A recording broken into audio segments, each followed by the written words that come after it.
So, one of the things that I've heard, sitting here at the university, because I always been a technologist in terms of, I live at the edge. I always like to be using the latest and greatest technology. It's very expensive for me because I have a, graveyard of gadgets and all this stuff that never gets used, right? My wife hates it, but I love it. Um, but I don't look at technology the way other people do. I look at it as how is this going to increase, what I do on a daily basis, or let it be efficiencies, or whatever it may be.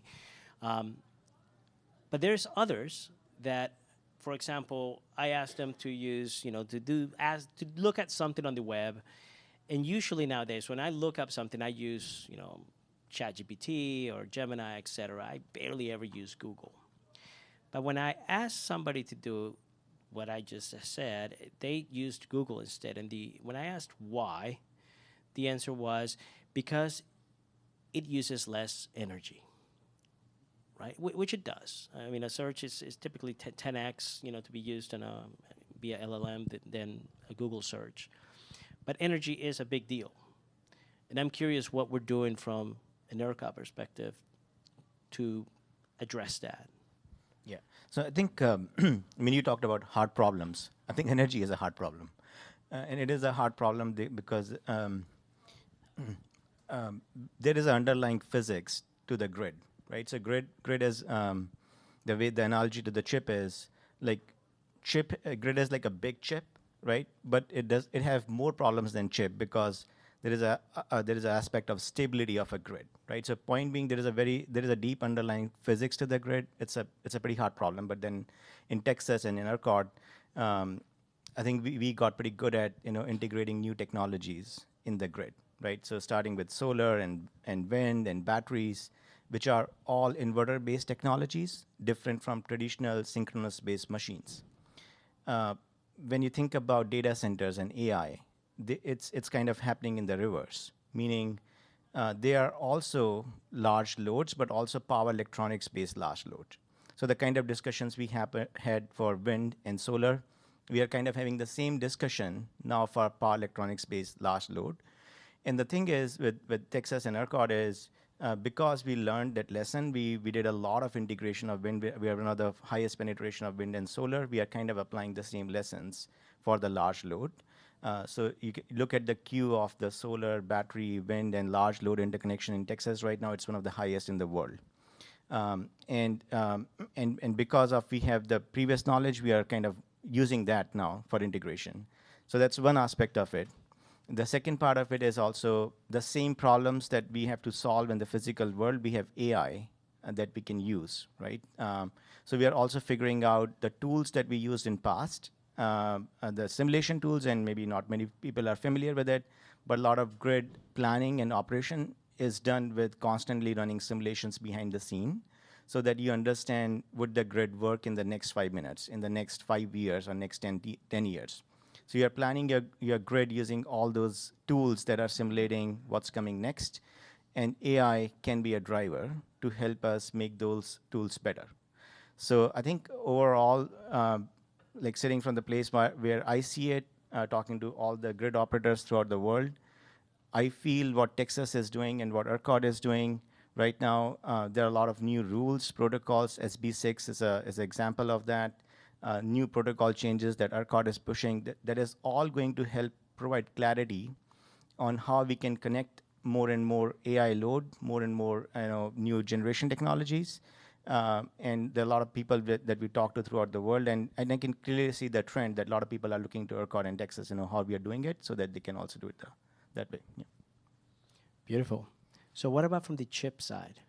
What are we doing to make them more efficient? I mean, obviously, I was just at GTC, for example, a couple of weeks ago in DC, and just hearing what NVIDIA is doing there, and you're reducing the load itself, right? Because there's two ways to go about it, the energy side, and then, of course, the creating more efficiencies. I'll let you guys speak about that. You want to take it first, or I can go? I can take it from a manufacturing perspective. So for those of you who don't know, right, Intel, we've been a large semiconductor manufacturer for years, but we've also one of the last that actually build our own silicon and manufacture it, right? We design it and manufacture it, and that's you know, it's unique, right? It takes a lot of capital to do that, and we've built up the latest and greatest lithography manufacturing technique that we have coming out later this year. Now, what does that deliver, right, to your point? So when you have that, when you're able to put more transistors in a smaller amount of real estate on a chip die, right, you actually draw more, or sorry, less power, and so you're able to do more with less power. The other thing that Intel's actually very innovatively done in the last several years is we've brought out something called Power Via, where we're able to actually run power on the backside of the actual die. What this does is allows us to drop power utilization and actually again, create more density. So from a manufacturing perspective, Intel's going to have a very unique, more power efficient approach to semiconductor, not only design using those techniques, but also from a manufacturing perspective. So this is something we're going to build into our own products. We do today, some of these. And then there'll be products that will actually, to fabless semiconductors like NVIDIA, and I'm not quoting anything here, you know, other customers could actually take advantage of these techniques in order to drive either further power reduction in these units. So that's kind of what we're doing to make those, continuing to make those investments. It's very capital intensive, and we're hoping that it's going to really help kind of fuel this next generation of AI that we see happening. Right. I think from an NVIDIA perspective, we are an engineering company. We don't manufacture anything, right? Our chips or our silicon are manufactured by third-party companies. Our manufacturing of turning those individual silicon chips into actual GPUs is done by companies like Foxconn, and we've talked about opening up a large manufacturing facility here in Houston, or down in Houston, I guess, that'll be opening soon. And what we do is we really focus on the design, which includes performance per watt, right? So as over the last bunch of years, our watts and our power consumption per chip or per GPU is actually going up, but the performance is going up considerably more. So when we look at where we've been and where we're going, we look at two factors. One is performance per dollar, and one is performance per watt. So let me give you an example. ChatGPT, I talk about, you know, the technology's been around for a while, neural networks, you know, 30 years ago, I even wrote a paper in college about it and stuff like that. The question is was it feasible to do Gen AI? Was it commercially viable? So if you look at a 1.8 trillion parameter model, which is probably a couple generations old now, 10 years ago in 2014, if you would have used our Kepler product, which was probably about 400 watts per GPU, you would have needed about, I think it's about 213,000 racks of those to train that model in a month. So about 5,500 gigawatt hours, right? That's a lot of power to train that model. Today, with our latest generation Blackwell, we can do it with 3 gigawatt hours. So that's about 75 racks. So 213,000 to 75, right, over 10 years. And that's not only the silicon, but it's the software stacks that make things very efficient. When you talk about tokens and inferencing, it used to take about 42,000 joules of power to inference one token. Today, it's 0.2 on our latest.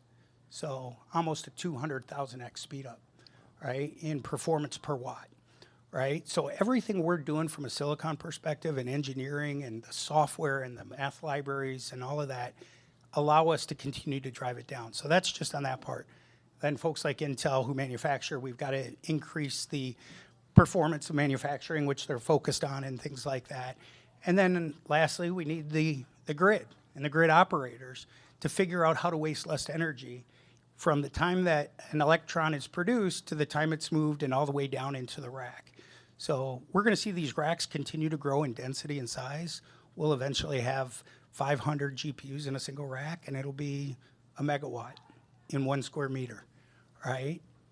But it will do things that used to take lots more power and lots more space.